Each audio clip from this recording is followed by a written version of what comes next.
theft is big business. It's estimated that it's worth more than £3 billion a year. In the same league as drugs, money laundering and the illegal arms trade. And only about 10% of stolen art is ever recovered. I'm about to meet an art collector I know, Ivan Massow, who's agreed to help me with this TV project.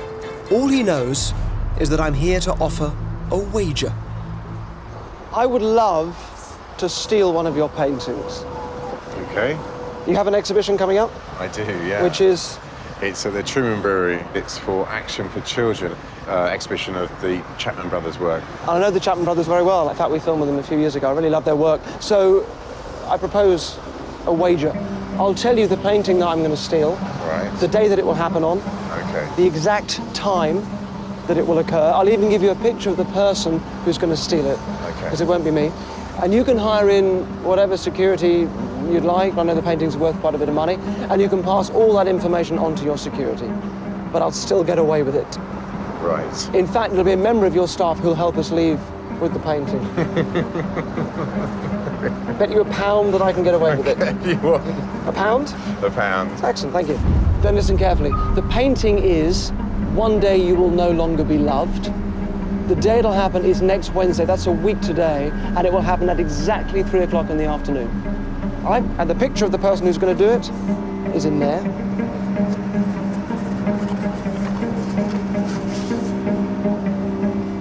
You might want to pass that on to security. Okay.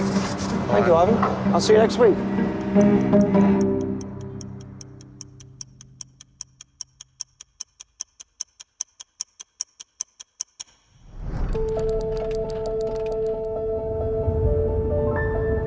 If I'm going to steal a painting from a gallery, I'll need to recruit a team of specialists from across the country. I need people who have a unique set of skills. People with a particular type of experience. People who are all around us all the time, but remain hidden and are not given a second glance. Hello, I'm Derren. Oh, Derren, Lovely hello. to meet you. Pleased to meet you. Old age pensioners. There are 10.8 million people over the age of 65 in the UK. In fact, there are more pensioners than there are people under the age of 16.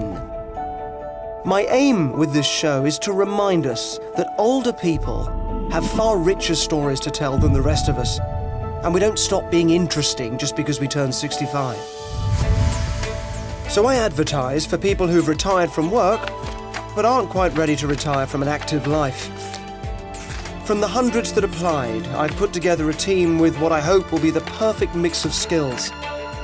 And today, I'm meeting them for the first time over a lovely cup of tea. Thank you so much. And how about the biscuit? Very much so. Thank you. Do you think there are issues or concerns about how people of a certain age are treated or viewed? Oh, many issues and many concerns, yes, absolutely. Tell me about that. Perhaps particularly as an older woman, you definitely become more and more invisible. Yes, you're just a dear little old lady. It's that sense of invisibility that fascinates me and that I hope to use to my advantage. You try and get to a bus stop and everyone pushes you aside, you know. Why do you think that is? Do you think there's a reason for it, or is it just what we used to? Well, we live in a couldn't-care-less society, don't we? And I think this is a reflection of it. If you imagine yourself at 65 or 75, I'm sure you see a person with enormous value and who's still full of surprises. And domino.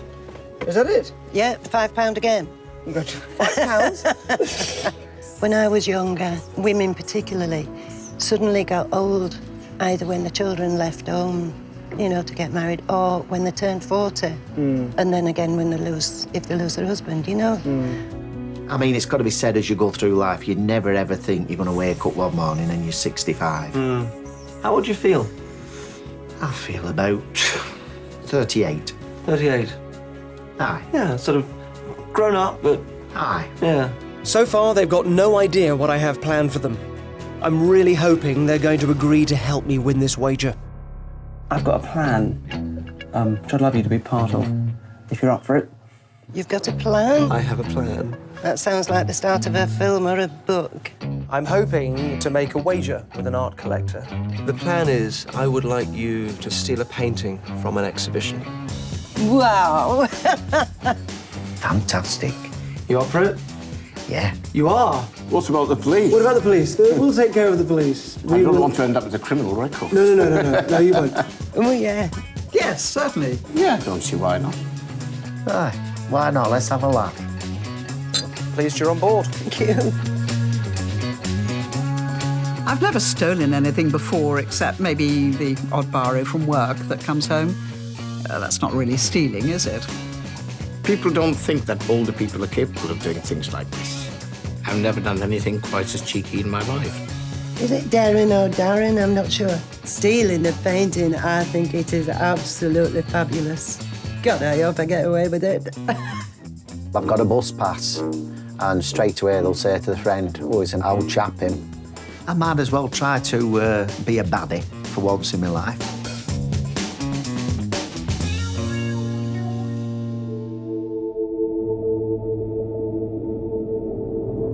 So that's my team of pensioners. Not career criminals at all, but their combined life experience means that they already have all the skills they need in place to steal a painting from an art gallery. I just need to help them focus those skills and use the way that they are seen or not seen by society as a strength. I've asked the team to join me in London for the start of their month-long journey. I want to show them some of the principles they'll need to use when it comes to stealing the painting. All of us, then. Told you we're playing cards. Thank you all for coming in. You'll all know this.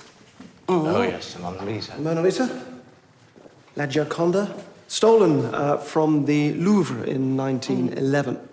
Probably the most famous painting in the world. The story of the theft is quite interesting. The guy that did it was an Italian called Vincenzo Perugia, and he shut himself in a broom cupboard on a Sunday night in the gallery, knowing that the place was going to be closed on the Monday for cleaning. So early hours of the Monday morning, he comes out the cupboard, takes this off the wall, gets to the front door and can't let himself out because it's locked. So brilliantly, he smashes the doorknob off from the inside and then goes and finds a member of staff and says, the doorknob's been stolen, can you let me out? You know, he's doing this with the Mona Lisa presumably under his arm. So this member of staff sorts the door out and lets him out, and he walks out with it. The best part for me is the fact that for a full day after this happens, there's a big gap on the wall, and no one notices. The Mona Lisa's gone, no one says anything, until a visitor mentioned it to a member of security and said, oh, what's happened to the Mona Lisa? And the security guard says, oh, I think it's being photographed. So nobody paid any attention to it. It is amazing how much you miss, even though it's happening right in front of you. So let me show you what I mean. I'll give you an example.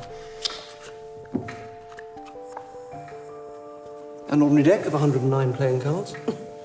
109.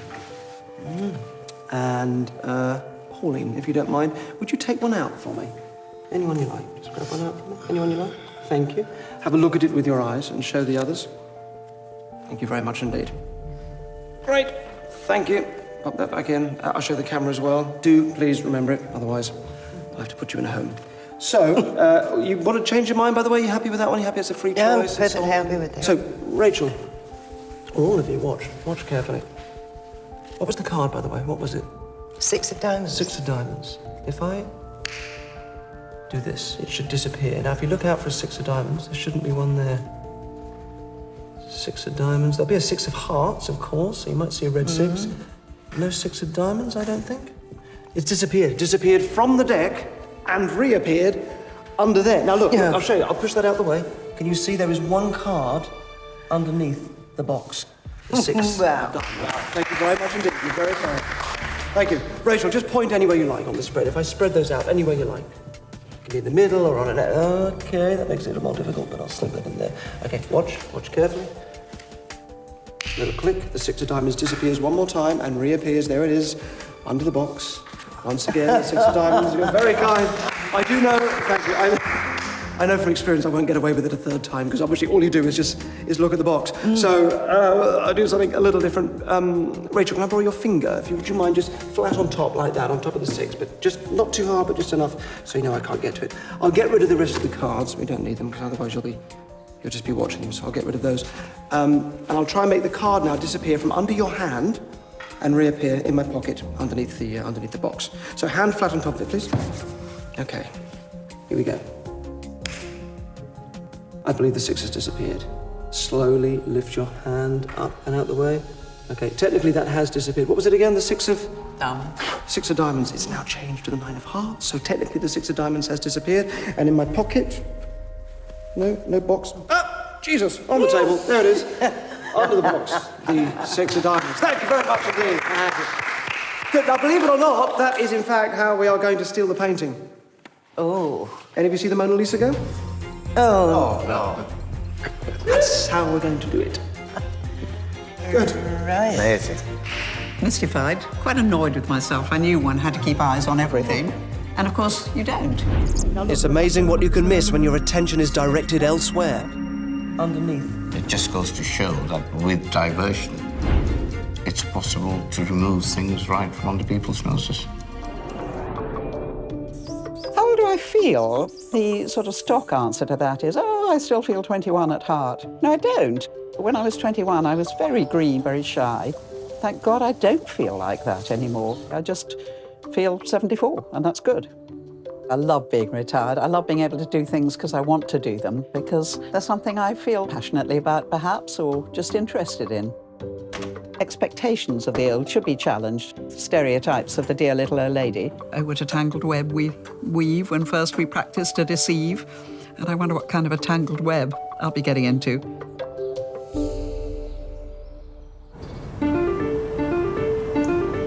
On the day of the robbery, it's only a few weeks away, Ivan and his security guard will be watching the painting like hawks.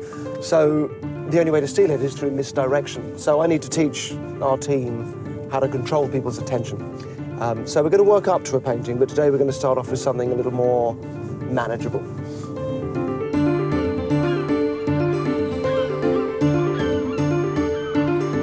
Afternoon. Hello. Come bring yourself round here. Lovely to see you all. Welcome to Brighton.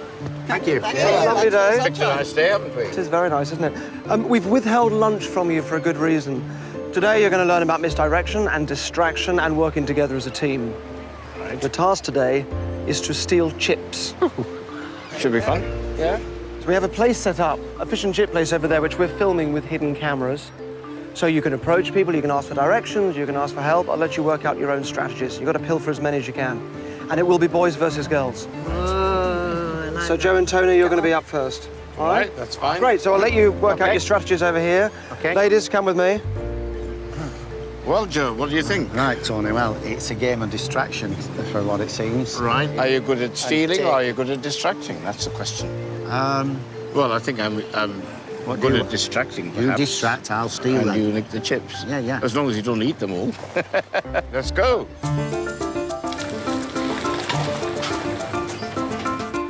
Joe and Tony seem pretty confident without really having worked out a strategy.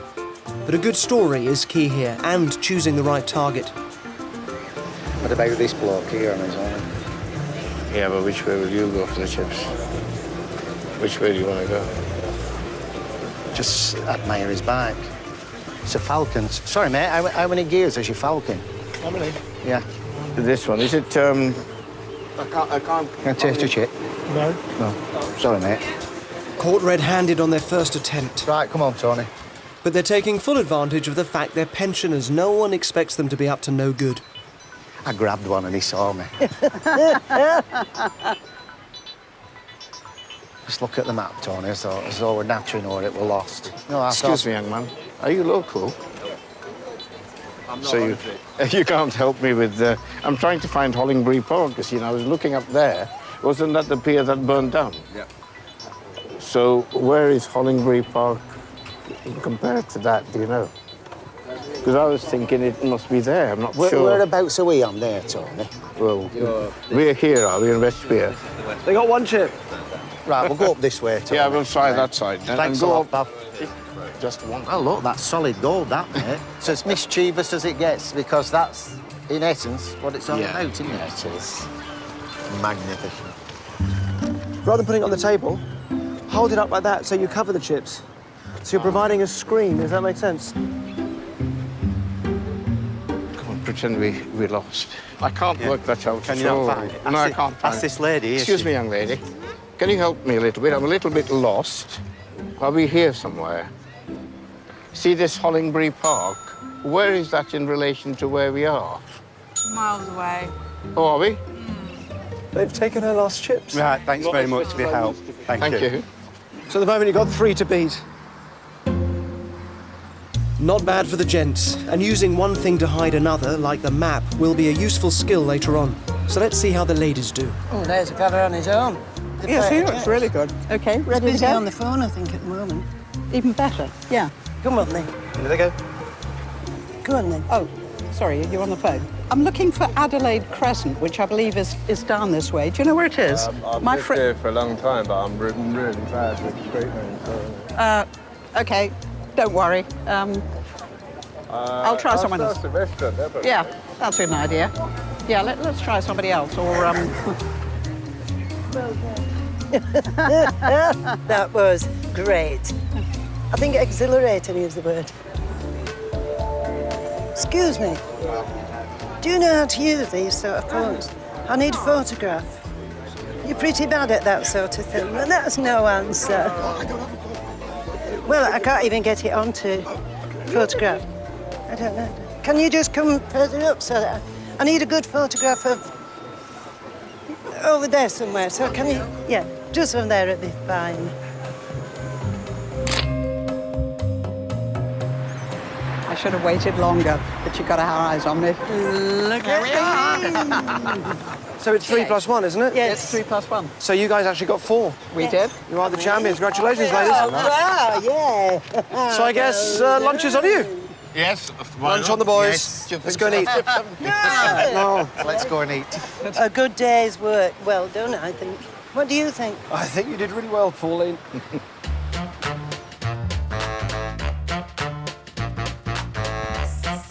I don't feel that I'm growing old at all. I feel quite young in many ways. Maybe because I don't act old and I still flirt, you see. Time has no meaning to me, and it doesn't worry me at all. I know I'm going to come back anyway. I may come back as a spider. When you've got belief like that, getting old doesn't worry you. My life in Brunswick Gardens is very varied, but the highlight would have to be being crowned the first Miss Brunswick Gardens. I do trust Derren implicitly, and I'm sure it's going to be a good plan. And we're going to get away with it.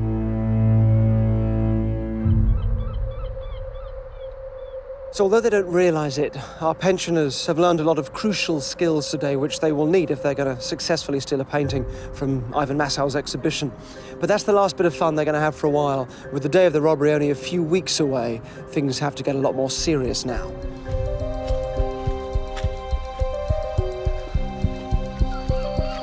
So tonight, you're going to need these. Excuse me.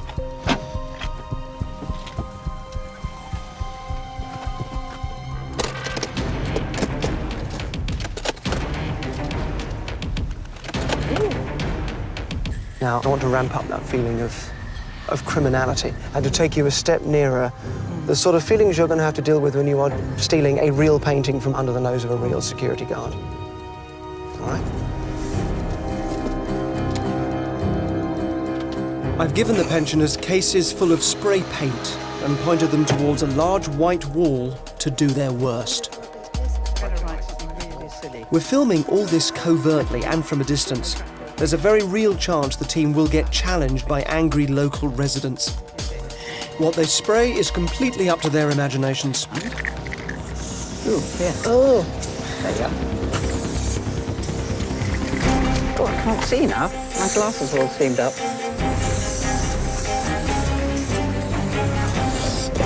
yes, I'm steaming up now.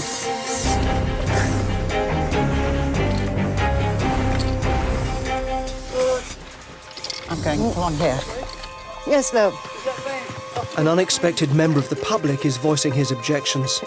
Oh, we're just No, having a it's bit all of right. fun. It's We're okay. artists. and We're we've got having to a bit of sing. fun. People from the council are holding health and stuff. You know he's going to phone police. Has he gone for police? Yeah, probably.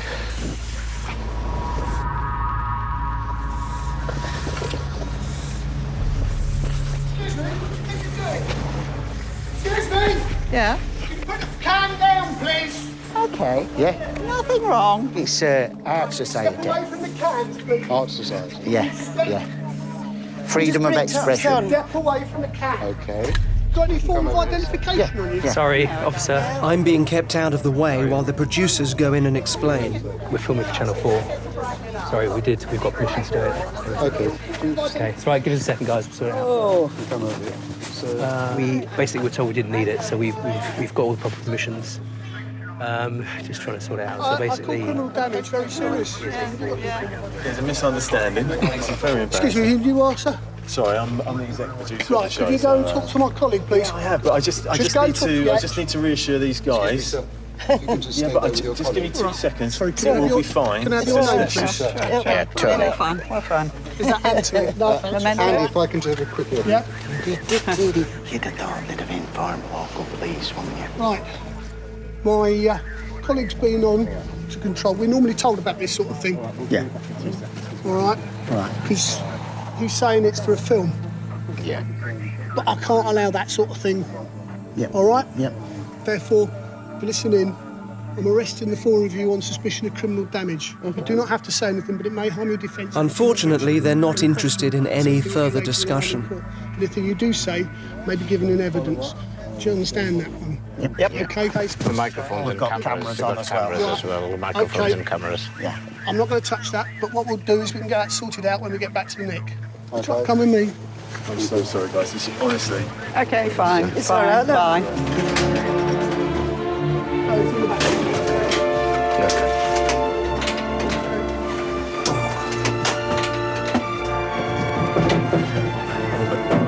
Excuse me, I can't breathe. Can you just let us get some air, please? Excuse me, I'm having difficulty breathing. Can you just let us get some air, please? Oh no, I can't breathe. He's saying he can't breathe. Derren, you should get in there. Excuse me. I can't let this go any further.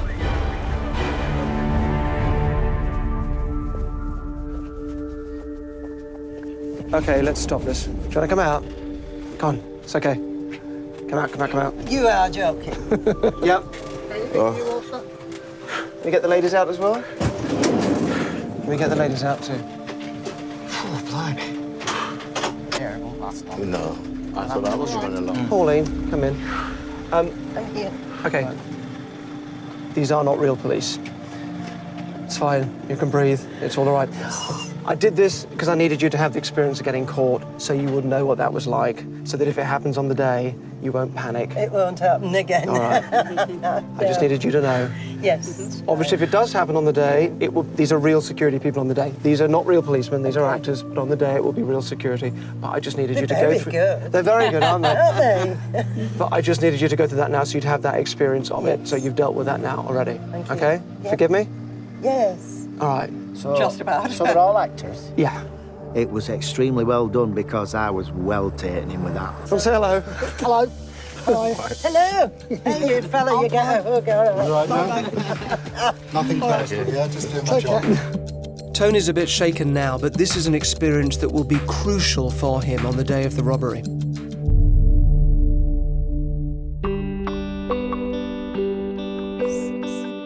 Being on stage with my rock band in the 60s, playing at the Palais, those are all the highlights of my life.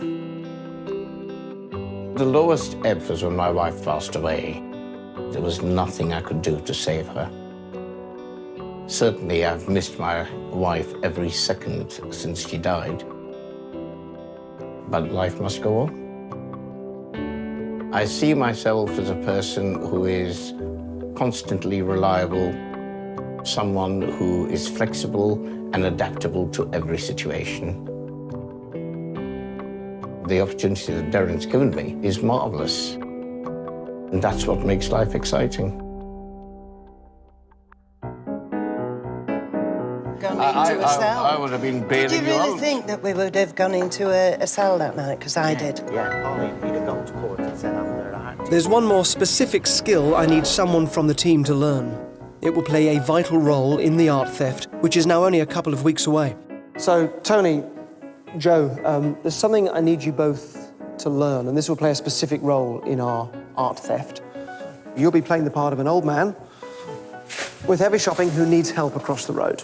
If you just lift your arm up like that, I can just hang nice and strong. I can hang on to you. It's also going to give you a chance to play up to people's preconceptions of older people and use that to your advantage. Thank you, sir. You got arthritis or something? Oh, no, I'm a little... Whoa, sorry. Are you all right? I've got to be ever so careful. Come on. And the reason why I've chosen you for this is that you both play instruments. You play the guitar. Yes, I do. And you play the tuba. Yeah. And it's that dexterity with your fingers that's going to be useful here as well. Now, do you know, is that the post office out there? Is it that way to the post office? Yeah. All right, thank you for your help. Sorry to take your time. Are you okay? Yeah, I'm all right. I'm going to teach you how to steal a watch. No. What? Off someone's wrist. Couldn't. Never. So, did you feel much? No. Good, isn't it? Good God. There you go. Excellent, come on, I'll show you how it's done. Now, it's all about breaking it down into stages. So forgetting at the moment the walking and the things that I'm doing with the shopping bag, that gives you the cover that you need. So first thing is, your thumb goes there and your middle finger goes round to find the end of that strap. Next thing you want to do is just get the strap out of those little loops. And all that is that this middle finger just works it up like that. The next step is the fiddly bit, and this is where I did a little stumble, which gives me a bit of cover, because you actually got to give a little tug to the strap. So I need to get this strap back so this pin pops out. You're just pulling the strap up, and as you pull it up, you move it off to one side just a little bit, and you can see that pin just pops out. That's all you need. But because this is off to one side now, it means these holes aren't in line with the pin, so the pin can't go back in. Does that make sense? Because the next stage is now, I'm still keeping my thumb on the face of the watch, is to roll this down and out. So can you see it's still that middle finger is basically doing this work. So it's now hanging off. I've got it, it's just still on his wrist. And then the last bit is simply distract them whilst taking the watch. And if you like, you can say, sorry I took your time. Stumble, there you go. I spent several hours rehearsing the routine with Tony and Joe. Now, when you're ready to start pulling that strap out, that's when you hand me the bag. That bloody thing slipped again. Keep going. Oh, sorry. And then sent them off to practice the moves at home. Thank you very much, That's all right.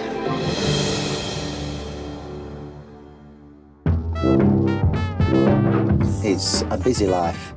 The phone's always hot. I'm up and about most days. There's brass band, there's my dance team, there's socialising in the local pub. Cheers. Cheers, my dear.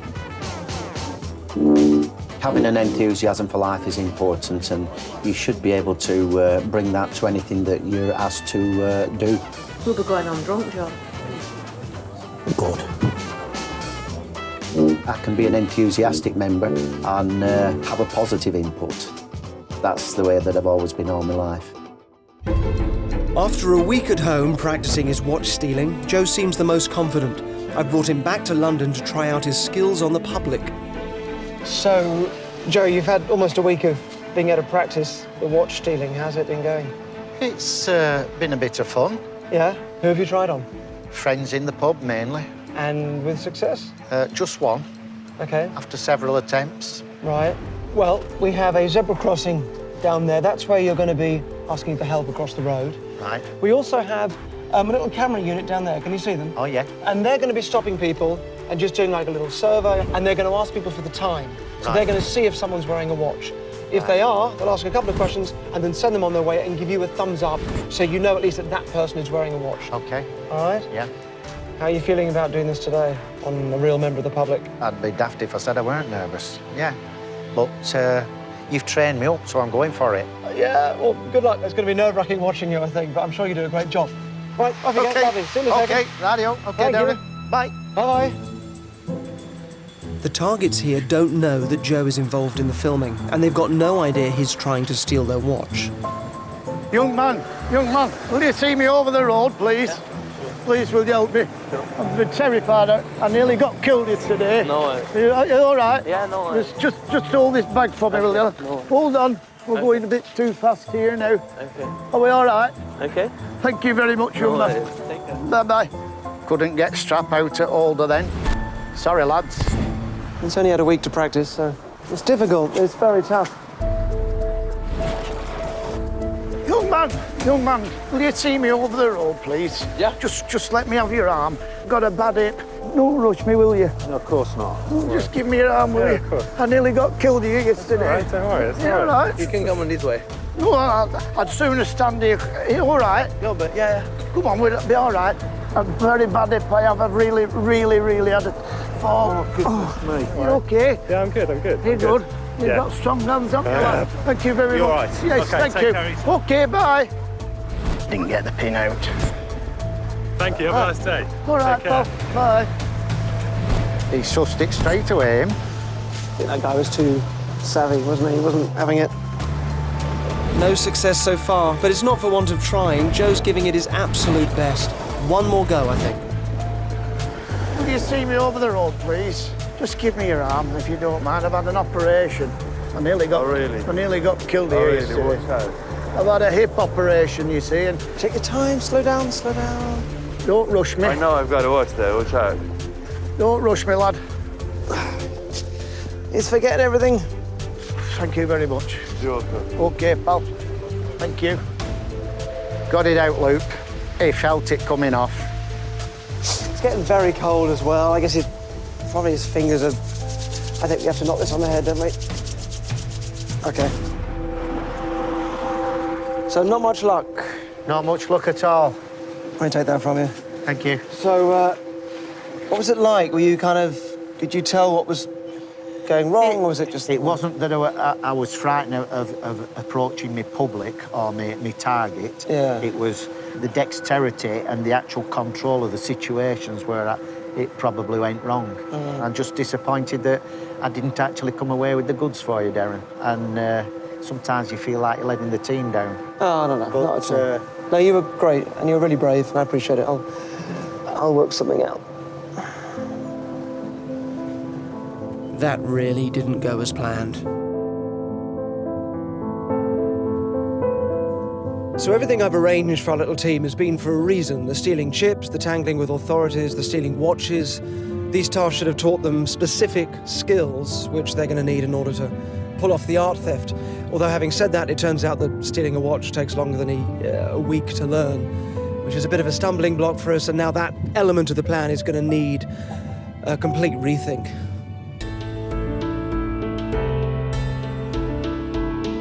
Hello.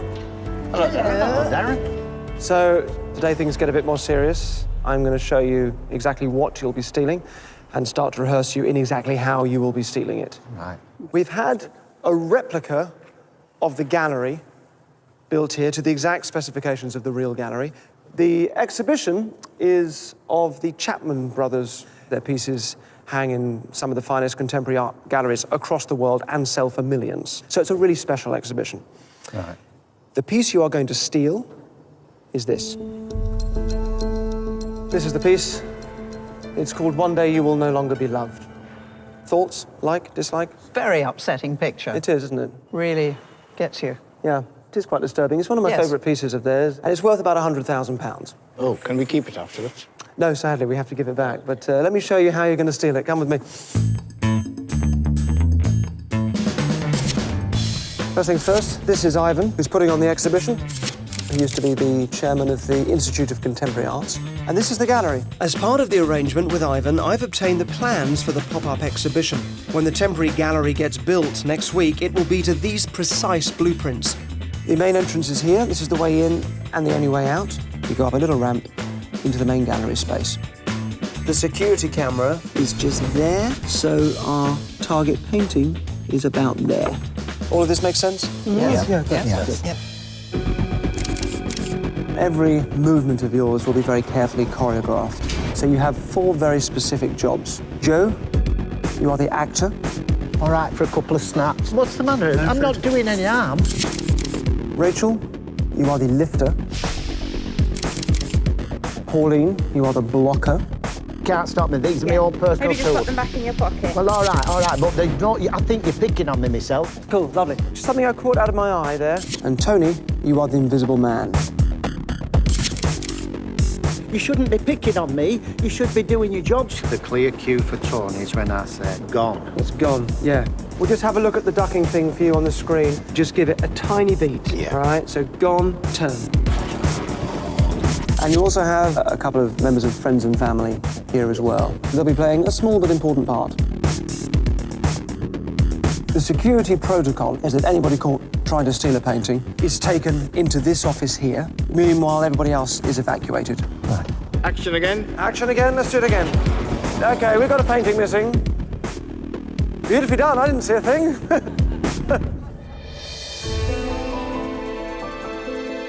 So listen, you've done great. We've practiced this for a couple of hours now, and it's looking really good. But now, you're going to do this in front of a real security guard. You're going to get arrested again. Well, can we bring him in? That's a copper's walk.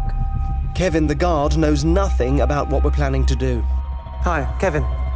Derren, lovely to meet you. Thank you for coming in. So you're going to be standing in for us for the security guard who'll be in the gallery next week. All I'm going to tell you is what the security guard will know on the day. He's been given this photograph here of somebody who he suspects is going to try and steal a painting.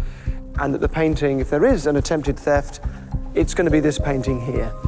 All right? That's the information he'll be briefed with. The other thing is there's absolutely no photography allowed in the gallery. Sure. All right. But if you can take a seat there, that's where your seat will be, if you don't mind. Thank you. Everyone in positions? OK, off you go.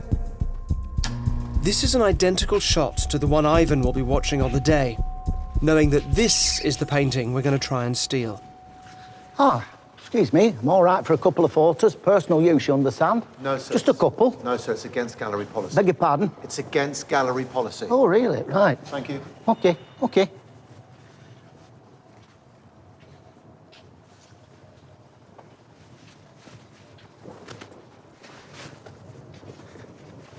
Sir. What's the matter? It's against gallery policy, sir. What's against? Me? Taking photos. What do you mean I'm against gallery policy? What am I doing? Calm down, sir. You're not allowed to I've take got photos. as much entitlement as all the rest of the people in here with their cameras. But you can't take photos in here, sir. Look, I'm not causing any damage. I'm not causing no trouble. What's the matter with you? I don't see what you're getting on to me about. I think you just don't like my face. That's what I think. Relax, sir. I think you're taking it personal. That's what I think, anyway. Oh, look here now. Look, you've made me drop all my tools. Look at the state of this. What's the matter? Stay there, sir. Can we just pick them up? Security to White Wing, Look, please, sir. look, I knew you were picking on me. There's no need for this whatsoever. Can we just pick these up? I need them for my car. I need these for my car. What's the problem? Offensive weapons, What sir. is the problem? You don't like my face. That's what the problem is. That's what I think, anyway. I'll tell you what it is. I'm as good in here as any of the rest of these people. And anyway, what's your occupation? What's your job in here? Security. Security, you say? Well, if you're on security, I suggest you don't bother about me and about that picture in corner. You bother about that one over there, because it's gone, the man with the beard. And he's appeared over here, look.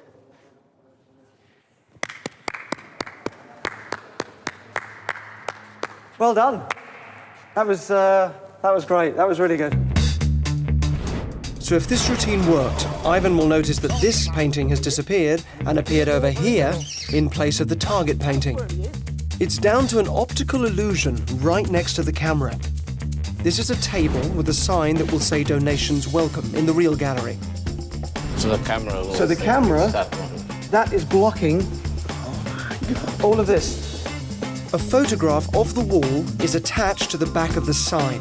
When it's flipped into position, it looks like we're looking at the wall. But actually, everything behind the sign is hidden from the CCTV camera. So at the moment, they can't see you. And now they can. The sign is edge on to the guard, so he won't be able to see it from his post. Step 1 on the day, flip that illusion into place without Ivan or the guard noticing. But be careful, stand in the wrong place and it's game over because you'll be half in, half out. Then it's step 2. Joe, you are the actor. Your job is to be a nuisance and distract the guard's attention, as well as Ivan's watching the CCTV.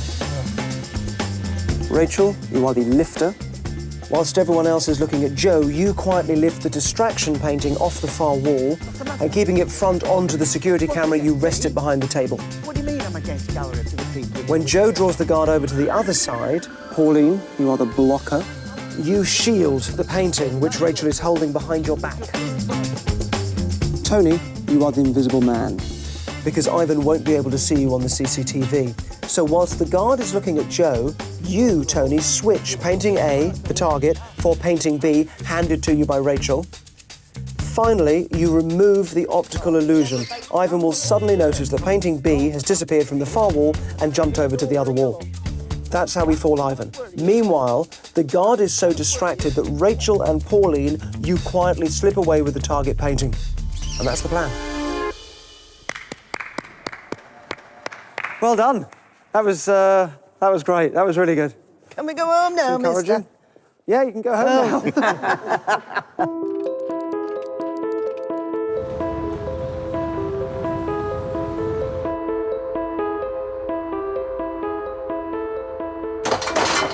Ivan's exhibition is ready and about to open. Welcome to the Secret Gallery. Ivan, with our help, is presenting this exhibition of the Chapman brothers' work to raise awareness for the charity Action for Children. So tonight is the opening night of the exhibition. It's also the night before we try and steal a £100,000 painting right off the wall. So we have security feeds from the cameras inside the gallery so we can see the preparations for the big launch. There are brochures going in, furniture for food and drinks, and the last-minute preparations for the catering, which we're providing.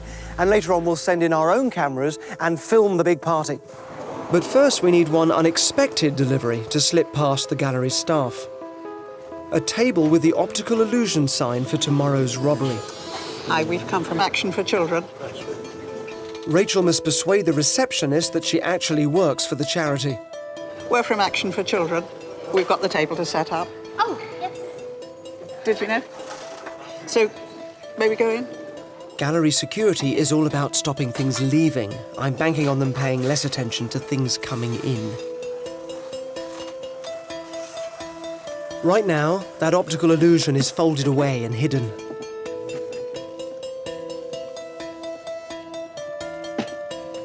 She's done it.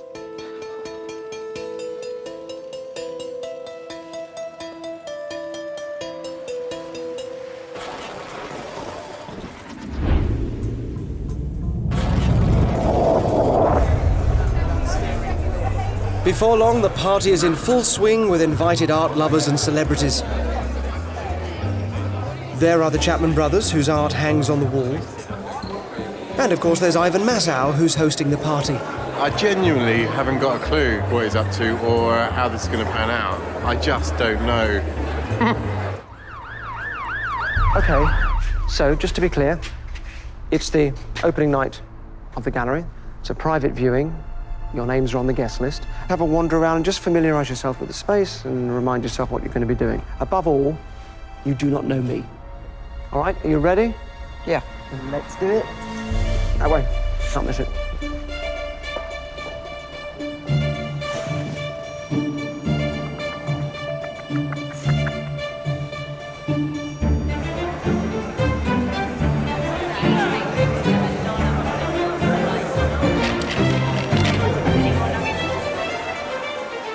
Sue Williams. The pensioners are going into the real gallery with real paintings worth hundreds of thousands of pounds. Their task here is to mark the positions where they can safely stand tomorrow. They're using small pieces of sticky tape to mark out the danger zone without arousing suspicion. If they overstep these marks tomorrow, they'll disappear behind the sign on the CCTV shot and the game will be up. They're off before Ivan starts wondering who exactly they are.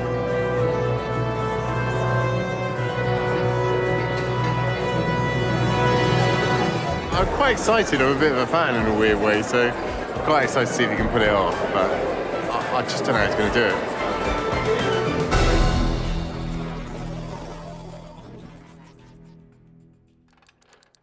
it. Tomorrow is the big day, and they'll need to cope with their nerves if they're going to pull off the theft and help me win that £1 wager.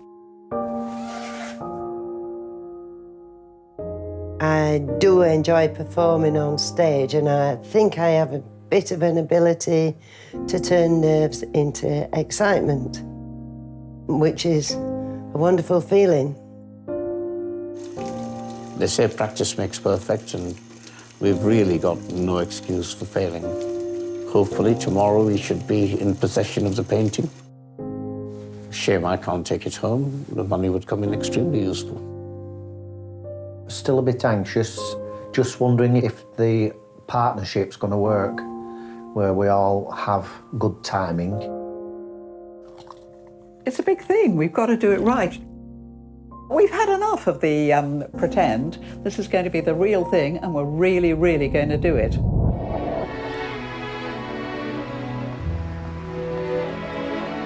It's the day of the robbery.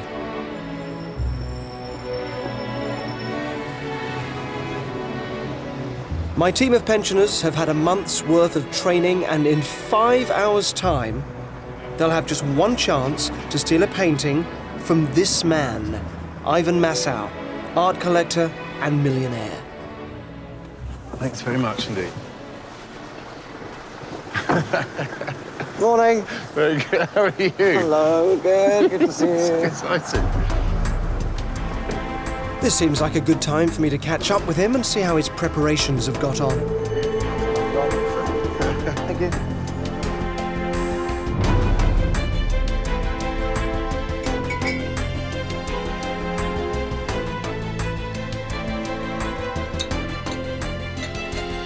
So it's the big day today.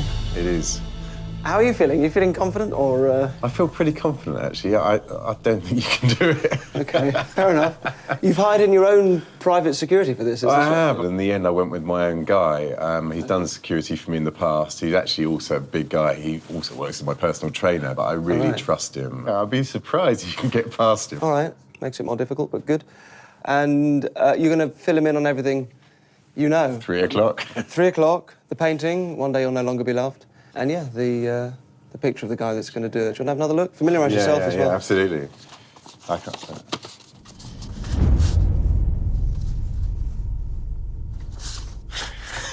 it. Great.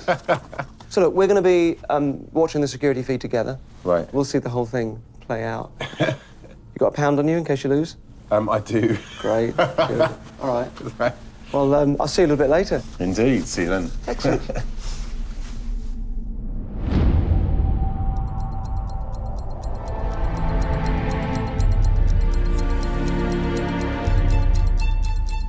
This is it.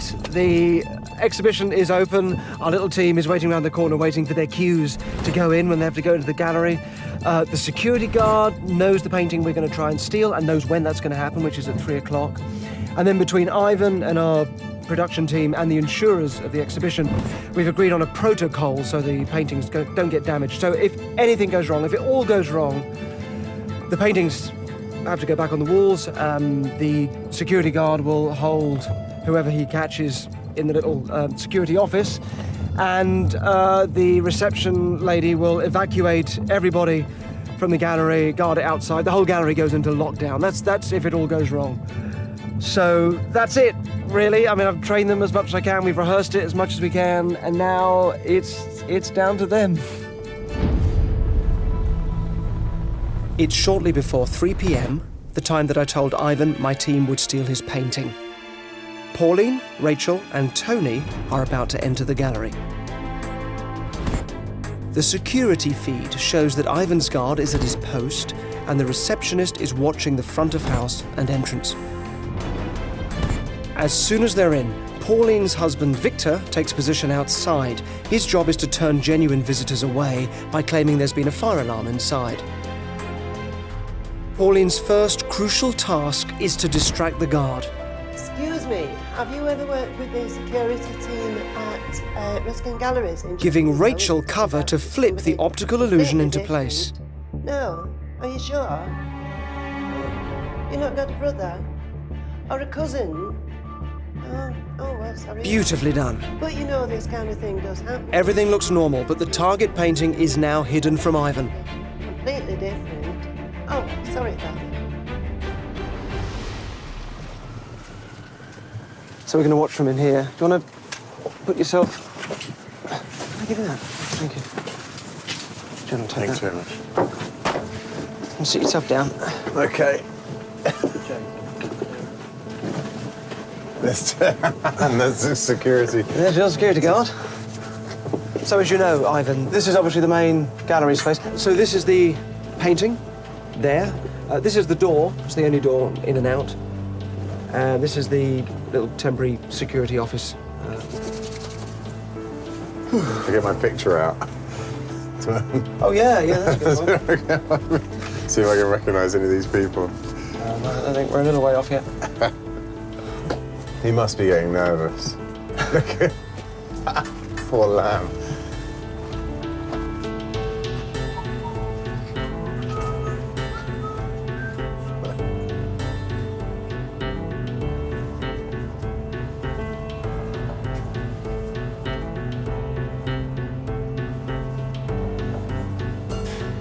With just moments to go, here comes Joe, along with some friends and family helpers. No, don't walk there, Pauline.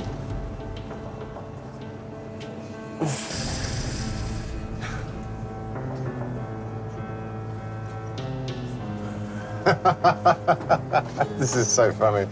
So you shouldn't have seen the flat thing. We were hoping that you wouldn't have spotted that, but that's okay. We've blown it with Ivan. Maybe the pensioners can still get away with the painting if they fool the guard. It's staring right at it, so I just... It's... dangerously close. Dangerously close.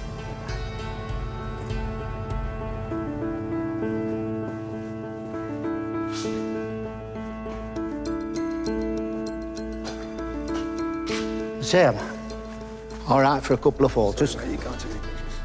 No pictures? No pictures. No pictures. All right. Okay.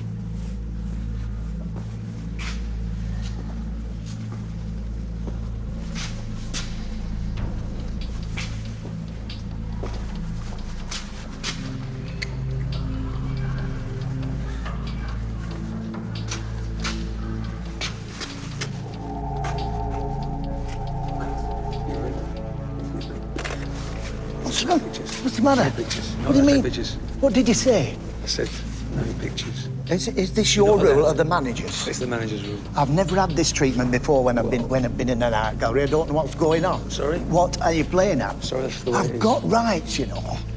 Listen, you can't take pictures. End of. No argument. Why is that? What's the problem? That's the What rules. is the problem? That's the rules. It's all right. It's all right. It's only a joke. Just trying to look at it from the light. So it's only a joke. It's only a joke. It's only a joke. I'm trying to look at it in the light. What went on? I'm trying to look at it in the light. I've told him it's only a Because that joke. light isn't very bright. It's I'm only a trying to joke. look at it in Look, the it's light. only a joke. We're only trying to. I'm trying to look at it in the light. Okay, what are you doing? It's only a joke. What are you doing, mate? I'm just trying to look at the picture in the light. It's only a joke. Fantastic. So we've got our way here now. Sit down, boys. Make yourselves comfortable. Sit down. The security protocol has kicked in. Sit down. The guard has his instructions to detain any suspects in the office and make sure the paintings go back on the wall. Meanwhile, the gallery is being evacuated.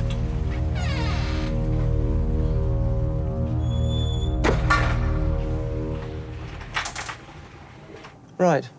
That didn't work. What's he got in his hand? He's got the painting. He's not insured to carry that around. Someone rate the guard, please, right now. Thank you. OK, Derren. Yeah? We need to have a chat. Yeah. Right. Sorry, 1 second. Oh. I probably owe you £1. There you go. Ivan, just looking at me, mate, I'm sorry. Can I get your instant reactions? How do you feel about that? Well, I'm disappointed. I wanted him to do it. I didn't really want to win this pound, but I'm such a fan of Derren. Talk me through what's going on with Derren. It's obviously fallen apart. It's obviously lost it. What seems to have happened is that it looks like, from what I can see, the guy's he's even caught putting him. it back on. So he's and he's apprehended the felons, but. Sorry, have you got a close up there? Yeah. Happy? Yeah, just Okay. catching you a little bit. Can I just check? Just say 1 to 10 for me again. 1, 2, 3, Sam, can 4, you just go and 5, just check the 6, personal 7, here a 8, second? 9, 10. I'm just getting a little bit of a rustle.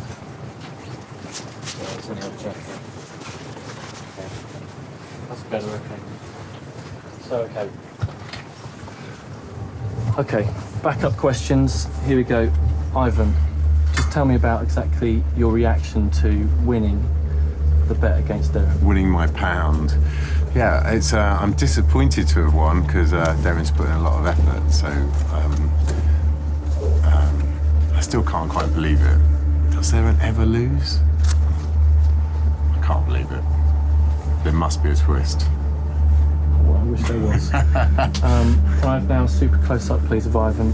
And so, what are you going to do with that pound? Well, I thought I might buy some chewing gum, maybe, but then I'd at least 40p left, so probably give it to charity. Yeah, I think. So, it is now. What do you make the exact time? 7 minutes past. Is that the correct time? Yeah, Yep. You set your own watch? I did set my own watch. You haven't taken it off today? I haven't taken it off except for insecurity. Hello. Any keys, queens, mobile phones, watches, bracelets?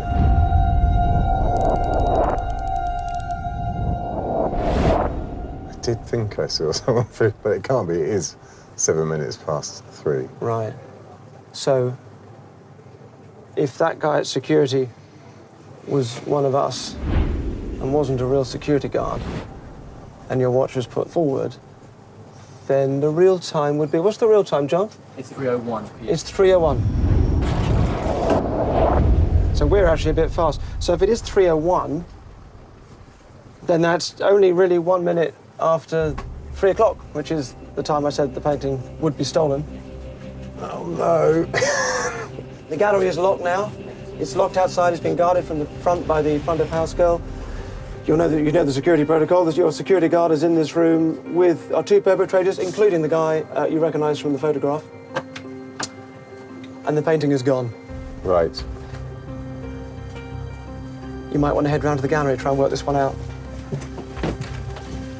I can't believe I'm going to lose my pound.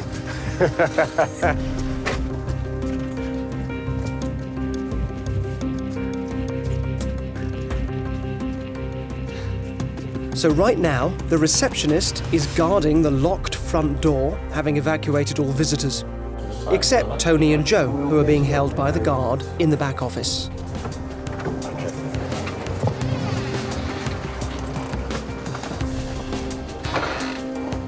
Dan?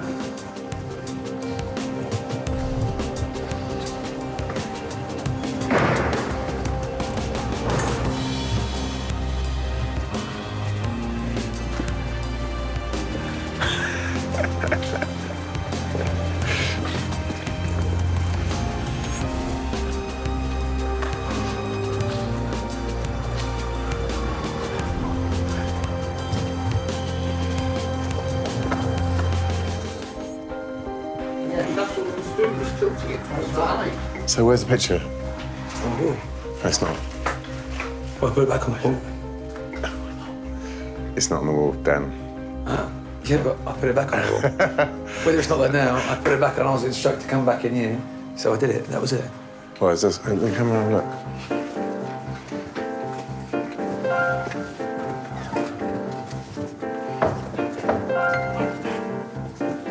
£100,000 painting. Absolutely. Nice. Well, it's got to be here somewhere, hasn't it? The security guard has done his job and followed instructions perfectly. You're free to go. Ivan has no choice but to let them go. So Ivan knows the painting is gone, but he's got no idea where it is or how it left the gallery.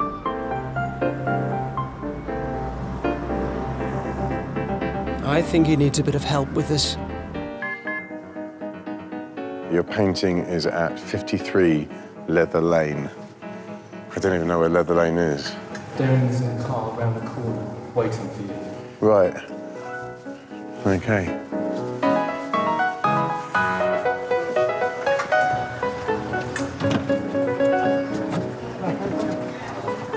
So what happened to the gallery? Yeah, the picture's gone. How? I don't know, and it's all over in Leather Lane. I kind of knew you'd get away with it. I mean, why?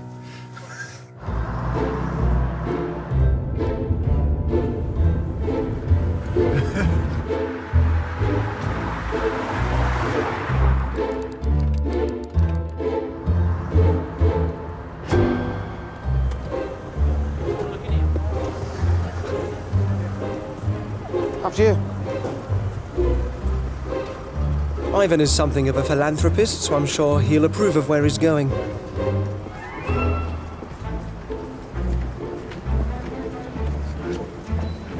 '53. Oh my God. That's amazing. So go and buy it. I've come to buy the picture in the window. Painting right at the front. It's so weird. I happen to have £1. Do you know how much this is worth? No, I'm not sorry. I'm going to pay you before I tell you. Thank you. It's worth about 100,000. Really? Well, exactly 100,000. Oh, just out of interest, is this the guy who brought it in? It is actually, yeah. Oh, thank you very much. Thank you. I'll keep that as a souvenir. Yeah. Careful. Thank you. Ivan, well, thank you so much. You've been fantastic. Oh, it's been a pleasure. You'll have to watch the show to work out how it was done. Even how you got it over here. I'll let you think about it. Thank you very much indeed. Thank you. Thank you. Bye-bye. Bye-bye. I just don't know what happened, to be honest with you. Well, I just looked back at the screen and I saw it was gone pretty much immediately, I reckon. But it must have been so fast because as I got to Dan, the security guard, he said, "I've just hung it up." You know, so in that little gap, it went missing. The doors were locked. I can't see where they'd have hidden. And in fact, it was making its way all the way over here, which is pretty incredible.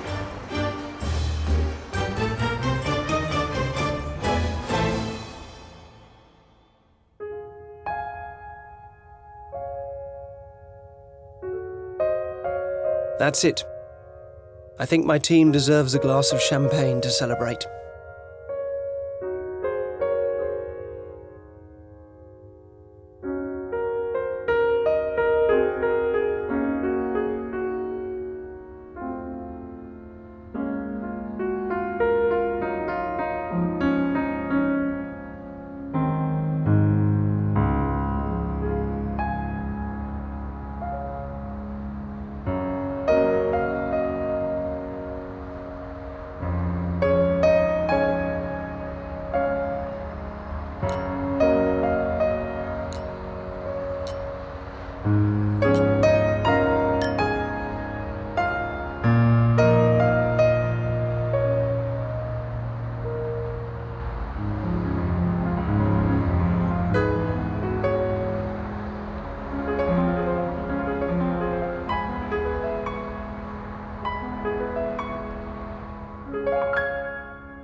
Of course, there's one or two things I didn't tell you. Hi, Joe. Hello there. I remember when Derren came to meet me and my twin brother, Tom. It was fantastic, wasn't it? You, Tom, will have probably the most important role in the whole thing. You'll steal it and get blamed. We're not completely identical, but when people see us for the first time, they do have to do a double take. Whilst the other four were learning the skills they needed for the robbery, Tom the twin was getting ready too. He even had a go at stealing chips.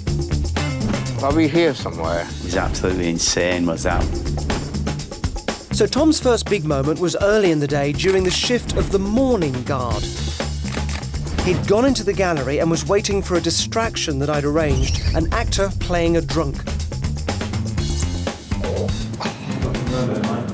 As soon as that guard's back was turned, Tom slipped under the table. Can I have a cigarette? No, you can't. The same table which was brought in by us as part of our catering team, as you'll remember. When Dan, Ivan's main guard, came on shift, Tom was already under there. Sorry. The guard caught my team red-handed just as we'd hoped. Next Wednesday, I want you to get caught. Oh, that work. Derren is just a cheeky man. And at exactly 3 p.m, Tom came out to steal the painting. That wheelchair had been brought in with the charity table the day before.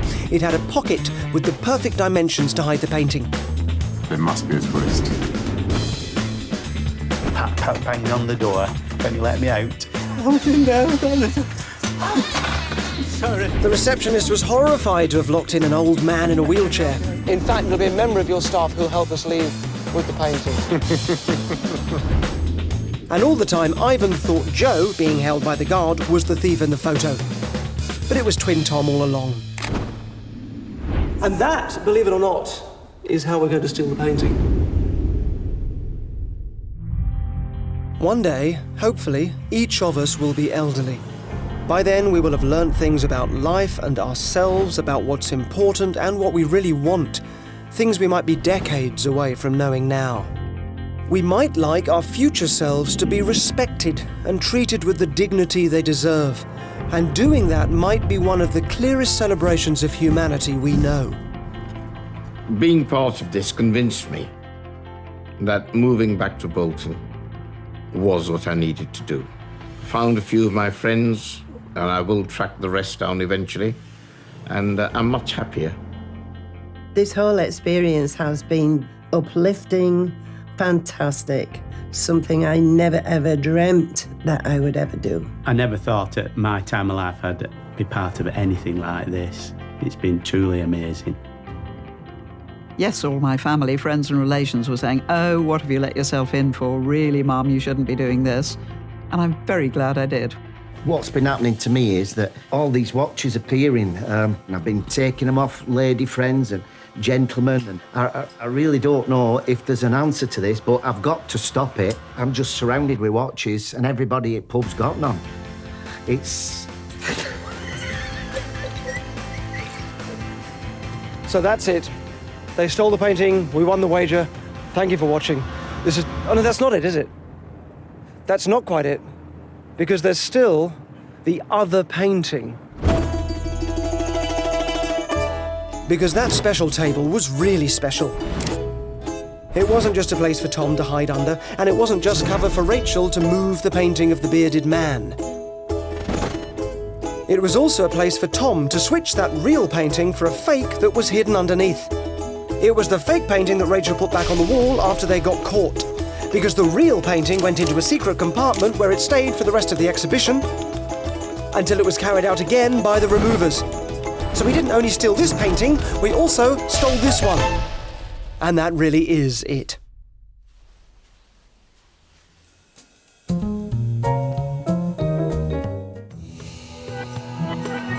Born on a Saturday as well, but you didn't know that, did you? No, I didn't. Aries, you're an Aries. Yes, I am. And you dreamt you were married to Alan Titchmarsh. I did. Yes, very much. Take a seat, go. I've made a living out of giving the impression that I have paranormal abilities, but I don't. In my work, I use a mixture of magic, suggestion, psychology, misdirection, and showmanship. But there are people who do claim to have paranormal abilities. And in this series, I'm hitting the road to see if the extraordinary claims out there are the real deal. My first port of call, Liverpool, home to the Beatles, Stephen Gerrard, and psychic medium Joe Power, a man who claims he can communicate with the dead. Among the many he's made contact with is Liverpool's favourite son, John Lennon. Joe's been kind enough to allow me to spend the next few days with him. It promises to be extraordinary. He's saying I'm 93. He's coming through. Unexpected. Is that he would have hung himself, this person. That, to me, is terrible. And a little bit argumentative. Joe, if you don't stand here and continue the conversation, you're not going to hear what I say in response to that.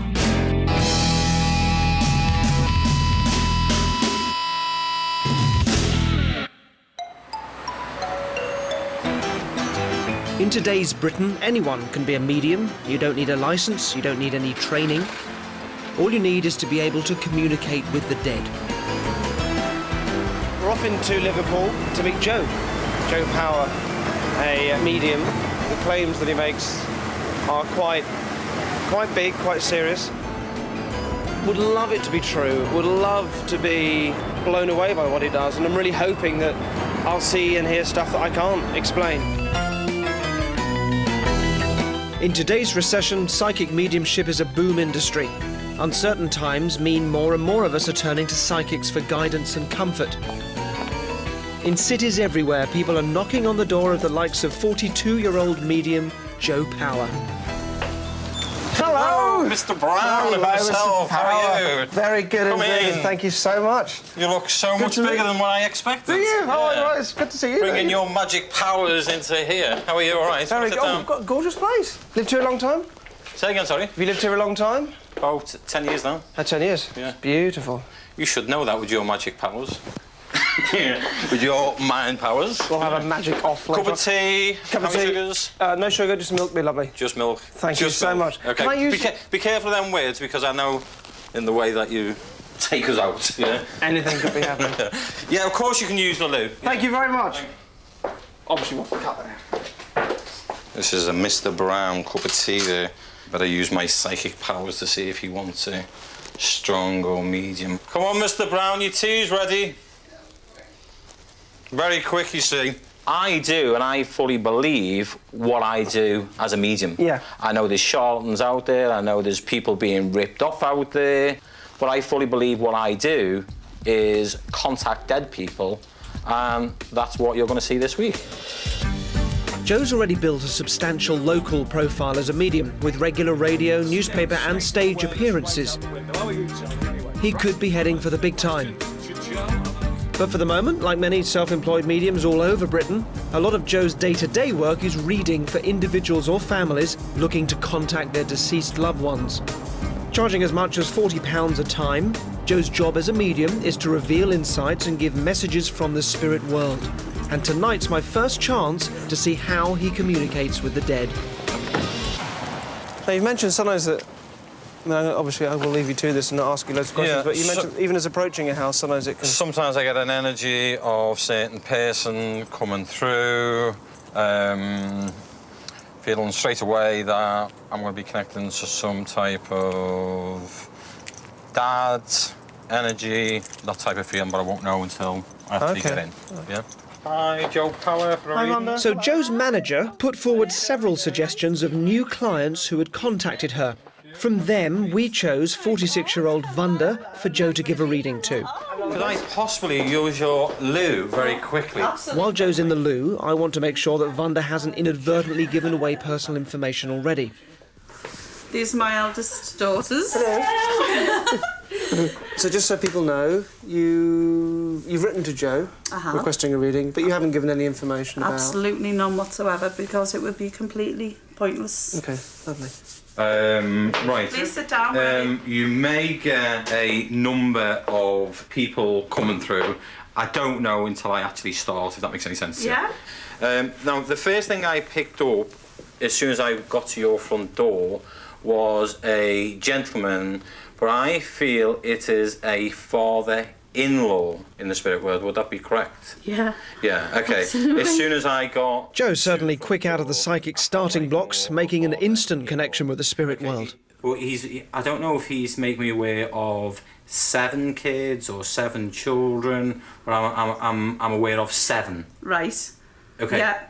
7 in what? Is that Children. you? Yeah. You've got 7 children? I've got 7 children. Okay, that's fine. Yeah. Yeah. Yeah. Okay, and he's mentioned 2 young babies that went to the spirit world as well. Oh my God, yes. Will that make sense? Yeah. Yeah, okay, Absolutely. I'm just feeling that this gentleman actually coming through. Now, I must be aware, is that I'm aware here of a mum coming through from the spirit world. Do you have your mother in the spirit world? Yes. Okay, I just feel like this lady needs to touch her. I feel like she needs to come through, and all I can hear is that she's shouting daughter.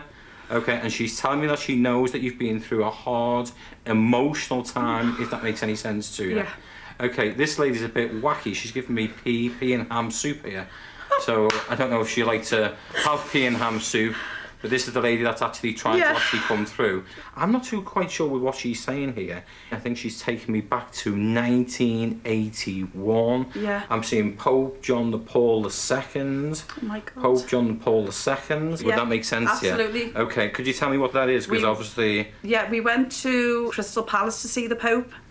And my mother was so proud because she was thrilled to bits once this Polish Pope had been elected. But what is unusual is that I'm seeing a gentleman here and he looks like he's only just gone to the spirit world. He's saying I'm 93, 93 years of age, okay? Oh my God. Would that make sense, yeah? Okay, I'm only feeling around 93 years of age. He was a friend, but he was a what should we say, an elderly friend who I used to buy eggs off. There's that many people coming in now. I don't know. You know, you've basically got a room full of them. Yeah. Okay, but I'm more or less happy that your mum's come through to answer your prayers, just to let you know is that she's fine. Right. And yes, she does think about you all the time. Yeah. Okay. Right. And with that, I'm going to say God bless with you and thank you. Thank you. Is that okay for you? Yeah, that's Thank you. fine. Thank you. Thank you. Cheers. Thank you. That's it. I know it's a bit emotional sometimes, but... How are you? It was extraordinary listening to it. How are you feeling? I feel as though I've been sitting with my mother face to face. You know, the reference to the soup. I mean, she basically, my mother was a gastronomic disaster in the kitchen, but I mean, she did try, you know. So that must have been a good reading for you. I thought it was a fantastic reading. It's something that I do from day to day. You can never judge a good reading. Mm-hmm. It's something that, you know, I feel like I bring comfort to people, and I feel like, you know, yeah, I feel good with it. I feel quite good, yeah. Mm-hmm. So I suppose what it comes down to for me is that's either proof of your abilities and what you do is amazing and fantastic, or, you know, you've got someone to do research on her and it's horrible. So I'm yeah, but obviously I've been doing this for 10 years. Of course, now, and if you're doing it's that every day, reputation, yeah, absolutely, and that is what I do. Never seen the woman before, and when you follow me through the week, I expect you to see the same thing again and again. Yeah. If it's people that want to come through. Joe is a psychic medium making claim to a diverse range of talents. When not contacting the dead, he lays claim to make aura readings, psychically tapping into people's energy fields to reveal significant insights about them. So I've arranged to take Joe to the Liverpool-based set of the soap opera Hollyoaks to see what the stars make of him. Hollyoaks, isn't it? First actor up, Chris Fountain. Hi, Chris. How are you? Nice to meet you, Chris. How are you? All right? Yeah. Pleasure to meet you. Have Cute. a seat. Thank you very much. Do you know about the aura, the surroundings of the magnetic field? So you wouldn't really know what colours I'm picking up about you, would you? Really. But that makes sense to you. Yeah, it makes sense of what I want. The most prominent colour is I'm seeing red around you at the moment. Mm-hmm. It normally represents legal issues connected to a vehicle. I don't know if you just had some connection to a vehicle. Would that be correct? I got a parking ticket today. Very naughty boy, actually. Yeah. Around My you. mum don't see this now. I'm in trouble. Say it again, sorry. I'm in trouble with my mum now. She sees this. Okay. Only person that knew about my parking ticket today was my girlfriend. Hello. Second up, 23-year-old Anthony Quinlan. Hi, Andy. I'm Joe. How are you? All right. Nice to meet you. You're all right. Have a seat. Originally, when you've just walked in, I was going to say you were one of 3, and then I dropped it to 2. How many is in your family? There's only 1. Okay. And I just want to take you back a little bit. Was there an incident with an accident with a bike?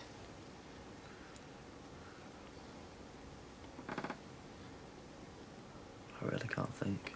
Okay, if I took you back to around 14... I really can't think. Okay, keep thinking for me. Okay, now I am aware of a lady coming through here, connected to a grandmother. Would there be 3 sisters?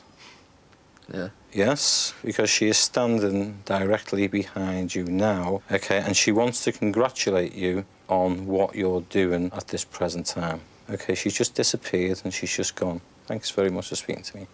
Thank you. Thank you very much. How did you find that? Just amazing, absolutely. That's the only thing I wanted to hear you say. That's the only thing I wanted to hear you say. She was there for you. That's mental. That is mental. I'm absolutely shattered. It's been suggested that I try the next one. Come on, Derren. Okay. Time for a spot of non-psychic mind reading. And my sitter is the instantly arresting Claire Cooper. How are you? Nice All to meet you. right. I'm good, Nice to thank meet you. you. Look amazing. Okay. Thank you. Okay, so One of the reasons why I've avoided pretending to be psychic during my career is that I sort of find it a bit embarrassing and a bit excruciating telling people how they should be or what's going to happen to them, because I think all those things are not helpful to tell people. So I'm having to sort of give myself permission to do this, because otherwise I'll feel bad. But anyway, what I see in you is a soft centre with a very hard armour shell on the outside. Does that make any sense to you, first of all? Yeah. Yeah? Mhm. OK. Relationship-wise, as I'm saying this, you're thinking back to a recent relationship that I think was troubled and was difficult and was lovely, but when it ended, there was a lot of heartbreak at the end.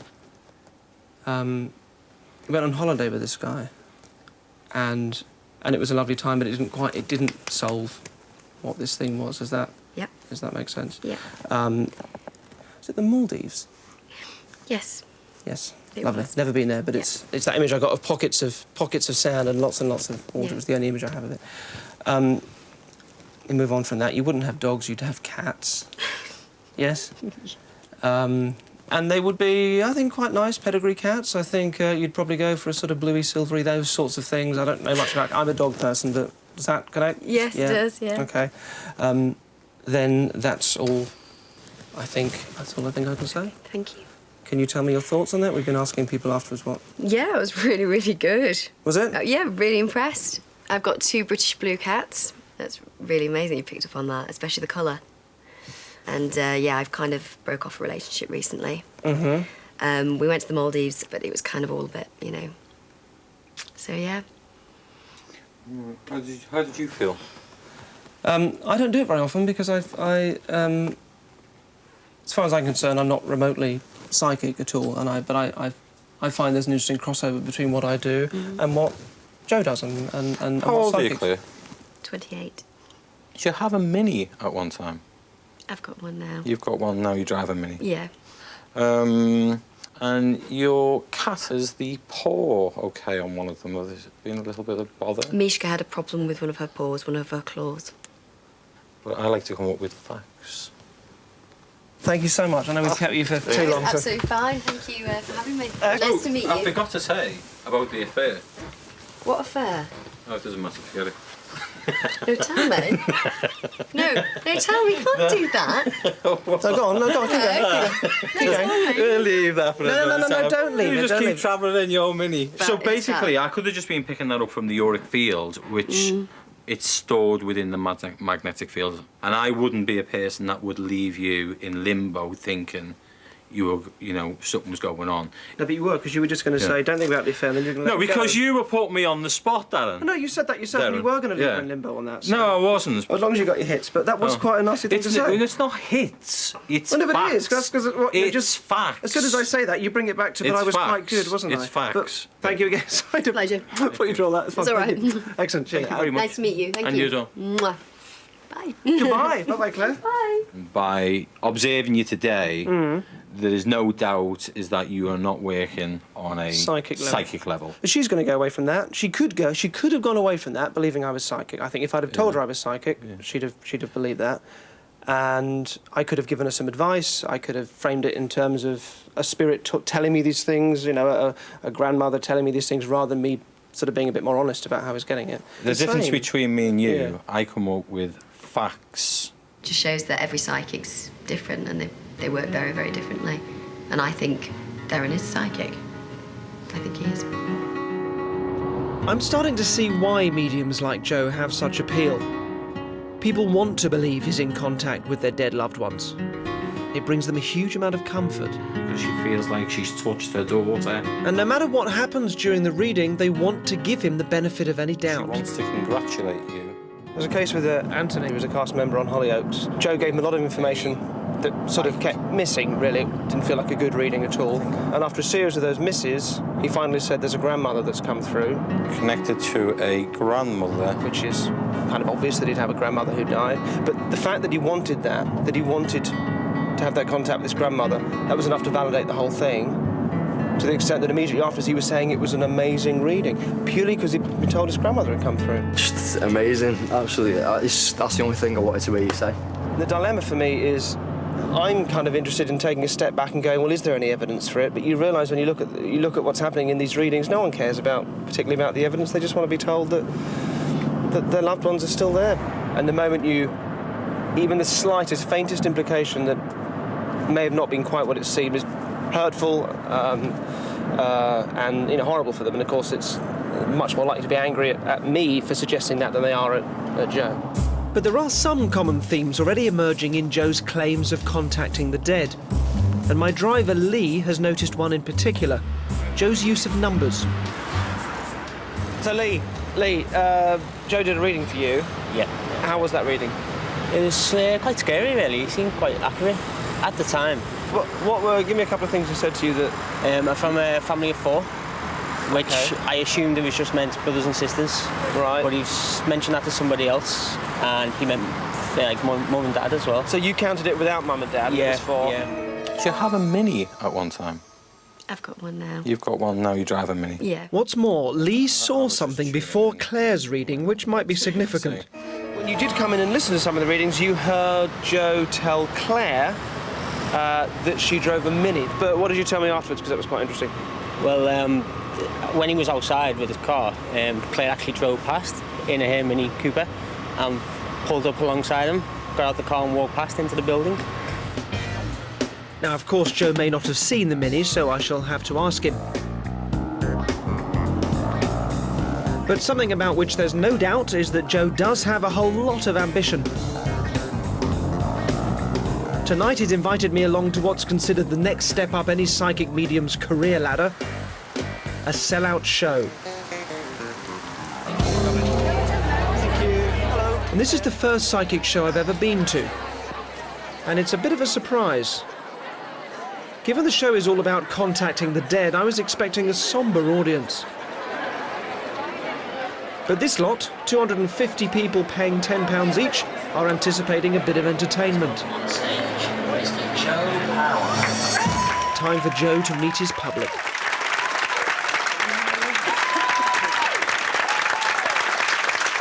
Do you know I can actually look into your life like a book and open it up and open a page and have a look at your secrets? I'm going to be contacting the alleged spirit world. Is everyone up for that? For the next 2 hours, Joe's taking this willing crowd into his world. I've got 2 people coming through. Where am I? Where are we? 2 people? He's saying he's got his marbles back. Thank God. And they love him. For them, Joe's worth the price on the ticket as he delivers hit. There was a rat in his house. Thank you. After hit. If he's like, would be 38 or... 38. 38, thank you very much. But interspersed with the showmanship are stories of real tragedy. There's been a lot of heartache in this room. But the main person is the person that's being crushed, OK? He needs to let you know is that he's fine. In the vehicle... The many stories of suicides and violent deaths bring home the intimate level at which these people are allowing Joe to tread. He carries a real responsibility as he involves himself in their memories. OK, you've got 2 suicides. Yeah, your son was murdered. My first husband committed suicide as well. OK, does one of them know Gary? OK, is that he passed through a suicide. She's mentioning cocaine, she's mentioning drugs. Is that he would have hung himself, this person? It makes me feel sad and uncomfortable, and I wonder what's more important. Just to let you know, is that they're OK? Whether Joe's actually psychic, or whether he brings comfort. OK, I'm going to leave that. I'm going to leave Michelle with you. She's absolutely fine. She's happy. Yeah? I understand. OK, thanks, God bless you. OK, ladies and gentlemen, thank you very much. I thought he was really good, really accurate. I thought he was great. Yeah, he was really good. Yeah, he's very good. Yeah.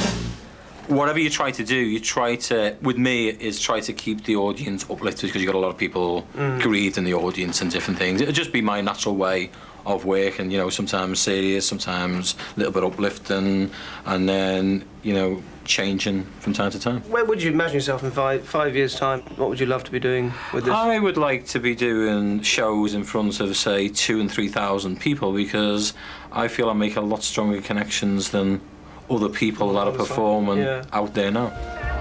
But I am a bit surprised to discover that some of the people Joe read for tonight have had readings with him before, albeit some time ago.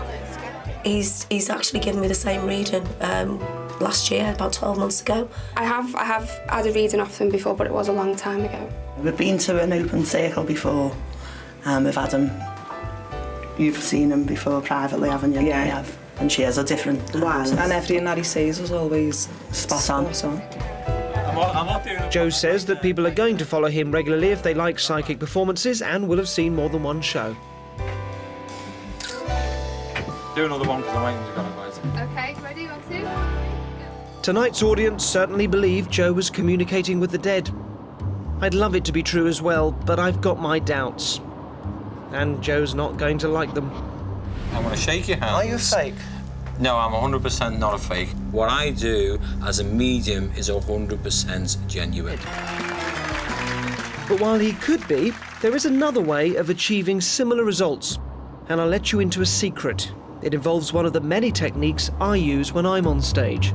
It's called cold reading. And she's still got tears in her It allows you to give the impression you know personal details about people you've only just met. that she's fine on your side. Okay, this only Professor Richard Wiseman, who attended last night's show, is an expert in studying claims of paranormal abilities. I met him for a second opinion on how cold reading could be used. Okay, so that's your grandson. What Joe is doing, I think, is impressive in the sense that he's standing on stage and getting people to say, yes, my goodness, you seem to be in contact with somebody in the spirit world. The question is he doing that through some kind of psychological cold reading technique, or is it genuine? You're never going to know for certain. If Joe is cold reading, he would first have to make the connection. Here you convince a bereaved spectator that you have a link to a loved one in the spirit world. Linking to her is her name is Jean. So what's better than mentioning a name? Clear, and I know that someone should be connecting to this lady. Good bloody start. Okay. But if that doesn't work, you just try another name. Is Debbie. That should be linked to this lady. It's my auntie and cousin. And hey presto, you've made the connection. People in the spirit world. Yeah. Just bear with me one moment. Okay. So it's an interesting start there. He comes out and he says, absolutely crystal clear, I'm looking for a Jean. And there's not much of a response there, so it becomes then it's Debbie as well. If you listen to the actual words, actually Jean has vanished from it. Now, is this lady only just passed? But with the audience member now hooked, there's still work to do. You've got to reveal facts about them and their dead loved ones. You'll be the right connection. You stay with me a second. So next up, the sitter does the work.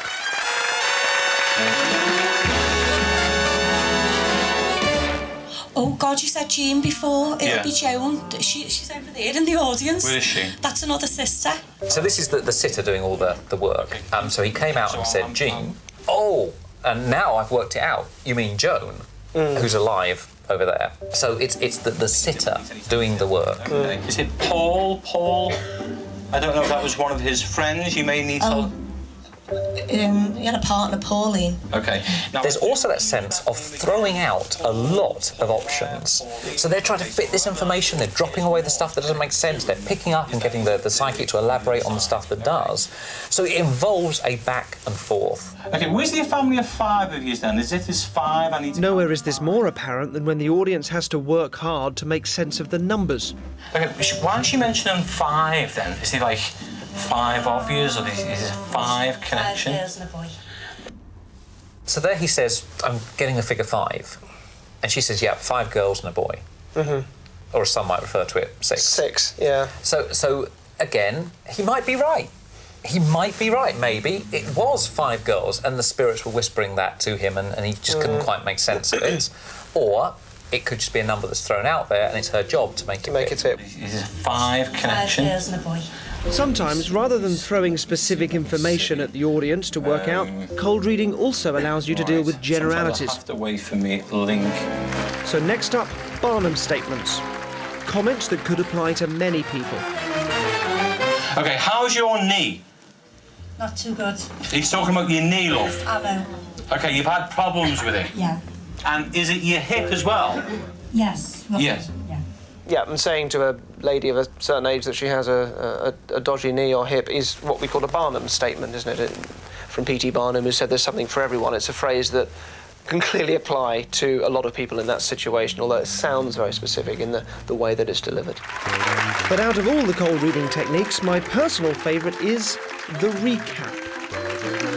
I just felt... Here you tell the audience something they've just told you. Or Catherine. Her name's Catherine, her sister, but we call her Kissy. And 1 minute, 22 seconds and 23 frames later... But I want to keep talking to you, and you mentioned the name of Kitty, didn't you? Not me, because I'm hearing that again, by the way. It's as if like it's a nickname. Well, her name's Catherine, but everyone calls her Kissy. Ah, because she's saying nickname. Okay, Yeah. so it's a nickname that we used to call her. He's already heard that. She's already told him that. I believe that's the case. So this is a kind of recapping. But of course, if you don't remember the beginning part of the reading, which is when he was explicitly told that, you could look at that and think, oh my goodness, how on earth did he come up with that information? And the answer is he was told it fairly early on. And could this be another one? There's 3 people that I need to connect to. Yeah, it was my cousin. There was 3 of them in a car. Was 2 killed? Yeah. She said cousin. Yeah. Okay, I need And you what's to speak to revealed? me because I'm feeling that these 2 people... Was one like a cousin, or was the Yeah, it was my related? cousin. It was your cousin? Okay, does the name of Jimmy connect... But we're all human. And sometimes you do get the information wrong. No. No. Don't know what that is. But if it is going wrong, there's a solution. And it's called the blame game. You can blame the spirits. I felt his energy, but I'm not convinced as that I'm talking to him. So I'd rather let you sit down if that's okay. Or you can blame the audience if the information doesn't quite ring true. Okay, she's I don't saying know, yes, she was possibly. in the hospital. Yeah, she was a while back. I don't know, she may have been. Okay, you may need to think about that. Yeah. Yeah? Okay. So it's never I'm wrong. It's simply that now you have to go and investigate that because, you know, we've got to find out more information about it. Do you know if there's an anniversary or birthday that falls on the 23rd? Think about it. I can't think. Well, I can, love, so... OK. I'm probably a little bit faster. OK. And if you're saying no, it can be left with you as a sitter, well, think about it, go away and think about it. In other words, I'm right and you're wrong until you find it. It's my problem. Right. Right, and I could be wrong, but I don't think I am. Now, none of this is to say that this isn't genuine. Yeah. What we're saying is there's just other ways of looking at this. Yeah. Other than that, I'm going to say good night and God bless, thank you. The end of the show. Joe could be communicating with the dead. But my discussion with Professor Wiseman explains how similar results can be obtained through cold reading. Joe himself emphatically denies using any of these techniques, saying he solely uses what he terms as his gift of mediumship. What you would have is your cynics on one side going, well, that's it, you know, it's all cold reading, and your believers on the other kind of going, no, it's all genuine. But I think that these abilities actually exist. There is only one way to find out whether they're real or not, and that is to do some kind of test. Before we started filming, Joe agreed in principle to undertake a scientific test. Formulated independently by Professor Wiseman, the basic idea was to have Joe read for some people that he couldn't see or talk to, and this would eliminate the possibility of cold reading. He'd have to rely purely on what the spirits wanted to say, and he wouldn't be helped by any information the sitter fed to him. But as the week went on, Joe felt the test was unfair to his particular style of mediumship, and he didn't want to do it. So we were going to be doing the test today, which you've said you'd rather not do. You know, the point of the test was to show that it isn't just cold reading, or isn't just this, or isn't just that. I'd have thought you'd have welcomed the chance to show that it was real. So what's your reasons for... A dog wouldn't take that test. Right. It was designed for failure. Because I am a clairaudient. Right. And I need to have voice reaction. I need to have communication in order for the spirit people to come through. What happens is that I've got an energy field and a spirit has an energy field, but they haven't got a voice box. Right. Okay, so I need to have dialogue with the other person. So if you wanted to test another medium, and you wanted to check that they weren't, just say you weren't sure if they were cold reading or whether they were genuinely doing it, so you wanted to sort of remove the possibility of cold reading, what sort of, how would you test it? Because that's what was so... Well, I would know me, You just know. I would know straight away. Okay. I've been in churches where I've seen a medium standing on the platform and he says, I've got your mother here, and I know that he hasn't because the father's standing behind him. In the way that Joe has backed out of the test, he's found a description for how he does it that means you can't test it because you can't remove any of the other possibilities. It's the equivalent to him saying, I've got a UFO in the garden, you can come and look at it, but it's invisible. You can't see it or touch it, so you've still got to believe me. You've still got to believe. There is no way of testing whether there's a UFO there or not. You just got one bloke that says it's there. But if Joe won't do a scientific test, he has agreed to do a second one-on-one reading. In his first reading with Wanda, he scored hit after hit. This time I wanted to arrange a reading which was independently organised by us. A woman called Roz answered an ad I put in the local paper and agreed to be read by Joe. Hi Roz. Hi. Hello. I've asked her to use a fictitious name and an address other than her own. Most people when they go into a reading say they're kind of a bit sceptical, they don't know. What are your thoughts at the moment? Do you believe in this kind of thing? I'd like to believe in it, and 99% of me, yeah, and there's 1% doubtful. Can I ask you as well, if you don't mind telling us, we know you have had a loss in your life because that's why we have a meeting. Can you just tell us the details of what happened? Is that all right? Yeah, it was our older sister. She developed breast cancer, which was being treated, and it was looking good. And then it just came back with revenge. When Elaine was alive, and the three of us made a pact that if something happened, one of us died, the person who died would find a way of getting through to the other two of us. Because I'm sure if there's a way, she will definitely find it. So Roz is not sceptical, and she's genuinely seeking contact. We've just changed her name and address. I've left Roz, or Pam as we're calling her, to collect Joe for the reading. So far, I've seen no real evidence to confirm that Joe is communicating with the dead. But in the next few minutes, if Joe scores hit after hit as he did before, it'll help persuade me that he is the real deal. There you go. Right. Oh, sorry. Darren, come on, behave yourself. OK. So Let's go in? Yes. Do you know who you are?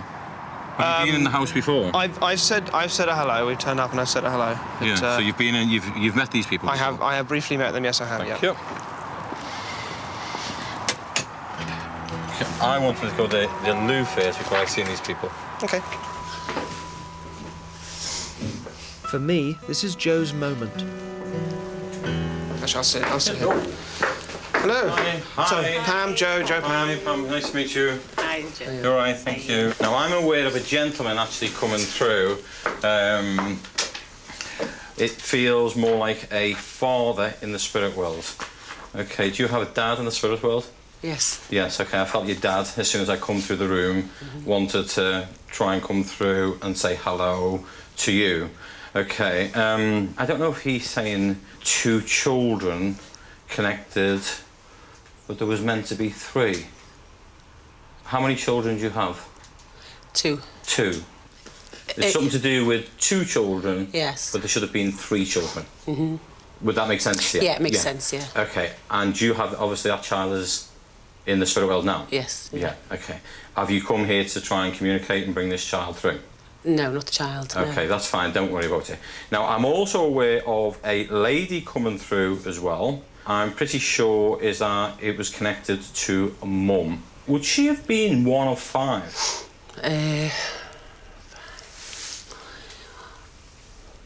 Yes. Yes, because she talked about there's 5 of us. Yeah? OK, she keeps talking about a separation here, divorce. OK, and I don't know whether this is connected to do with you or there was some type of split up going back quite a while. No. OK, why she mentioned 17 years ago then?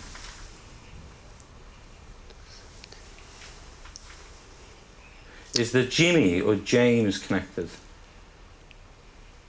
No. She's saying yes on grandfather's side? No. OK, maybe have a think about it. It may come back a little bit later on. OK. I feel it's connected to the 5 which was connected to your mum when she said it was one of 5. Okay, so it may go back a long time ago. Sometimes we can't think because the mind has to think a lot beforehand. Yeah? Okay, because I've never met you, I've never seen you before, and as soon as I come in, I knew it was that your father was waiting here for you. And I knew it was that your mum was waiting, and I knew it was that I wanted to ask her for a little bit of information, and she said 5 of them. So you would know that was your mother coming through. Other than that, I'm going to say God bless and thanks for speaking to me. Thank you. Thank you. Thank you. You okay? Yeah, I'm fine. There's one particular person that I know was trying to get through to me. Okay, don't worry about that. There may be a person trying to come through, but sometimes the spiritual people will come through in their own time. They said if there's a way of coming through, they will find it. Yeah. Hopefully, I thought, you know, you might be that person. Yeah, but maybe I'm not the right person all the time. I can't guarantee I can go to one place and bring a certain person through. So I wouldn't be too disappointed. I'd be happy that someone is coming through. Can I just ask you as well? I know you seem disappointed. Is the Paul connected with you? Paul. We have a Paul, yeah. Okay, as in the living world. Living world, yeah. Yeah. Okay, because you're obviously mum is talking about Paul. It's okay. You don't mind me asking. I don't know if he's a cousin or someone quite close to you. In-law. In-law, Paul, in-law. What does my mum want to say about Paul? See, I don't. All I know at the moment is that there was some type of connection with Paul. I don't know if there's been some spot of bother or something happened around Paul, but I know is that she was specifically talking of a Paul. No, that doesn't make any sense. Okay, that's fine. That's fine. Yeah. I was hoping can I for just something ask more you definite. how you managed to come in and have a reading? How was it arranged? I applied to have a reading done. To who? To the advert. Okay, and who answered the phone? I can't think offhand now which specific. Okay, and have you met Derren before, have you? No, never. He's just said he's just been in your house. Oh, yeah, sorry. Yeah, this morning. Yeah, I meant not before today. So you've met Derren. Yeah, you know today. Derren is a skeptic, and you just said that you haven't seen Derren before, and he's been in your house before I've just come in. You just told me, Derren, that you haven't been here. So you hadn't only met him before? Today. I've only met him today. So you'd rather we hadn't met at all? That would have. Of course, yes. Okay. You know, I'm quite happy. Your mum's come through. She talked about the 5 kids. Okay, that is good enough for me. 5 kids. 5. She was one of 5. Oh, she was one of 5. One of 5, yeah. Right. But you seem to be trying to, as if I need to prove to you. No, I'm very open-minded. I was hoping. Yeah. No, very open-minded. Yeah. No. But that's why I would have preferred not meeting Derren Brown. No, so anyway, I'm going to say thank you with that. Okay. Thank you, God bless. Thank you. Excellent. Thank you, Joe. Thank you. Okay, talk to me. You seem unhappy. Well, I'm unhappy because you told me a blatant lie. Which was? You told me that you had not been in this house. I told you I had been in that house. No, you told me you had not been in this house. Yeah. So you've been in. You've met these people. I have briefly met them. Yes, I have. Thank you. But don't you think that's absolutely terrible? That to me is terrible. Joe, if you don't stand here and continue the conversation, you're not going to hear what I say in response to that. You've been in the house, you're supposed to be a famous person, you was never meant to be in that house. Joe, I'm going to be honest with you, it seems like if you do a bad reading, you blame everybody else other than yourself. It's her fault, it's my fault, and it's not your fault. It is, you shouldn't have gone into the house, it was corruption. Nothing to do with it, Joe, it doesn't make a difference. It doesn't make a difference. Corruption, that is absolutely terrible. Bad showmanship, Derren.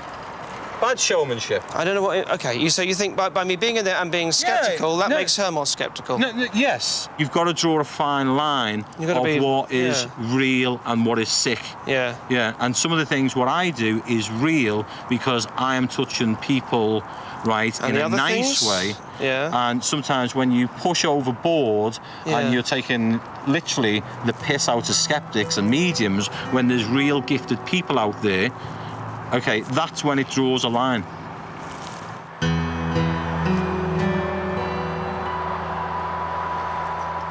As I said, I'm quite disappointed in the outcome. Okay. It was nothing to do with you. It was no influence from you whatsoever. I mean, from watching him, it feels like if he If things start to go a bit wrong, he'll keep bringing back up the information that he got right, and he kept going back to the 5. She was one of 5 kids, so he kept coming back to that. And so did she have 5? Think about it now afterwards. Sorry, it was 6. Oh, it was 6? Yeah. I said a quick count on my fingers, and I thought 5, then including my mum, would have been 6. So she was one of 6, not one of 5? No, one of 6, yeah.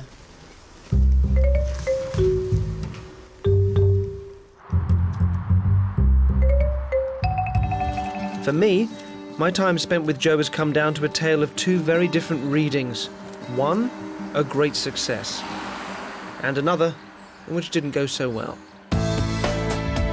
Vanda's reading was a very, very good reading, and it wasn't cold reading. You can tell because cold reading always follows a certain pattern, a pattern of throwing out information, letting the other person making it fit, and then kind of taking credit for it yourself as a psychic. And he certainly wasn't doing that. He was giving information. He's saying I'm 93. And it was a very, very different situation with the second lady. Is the Jimmy or James connected? No. In my opinion, it looked like cold reading, and bad cold reading.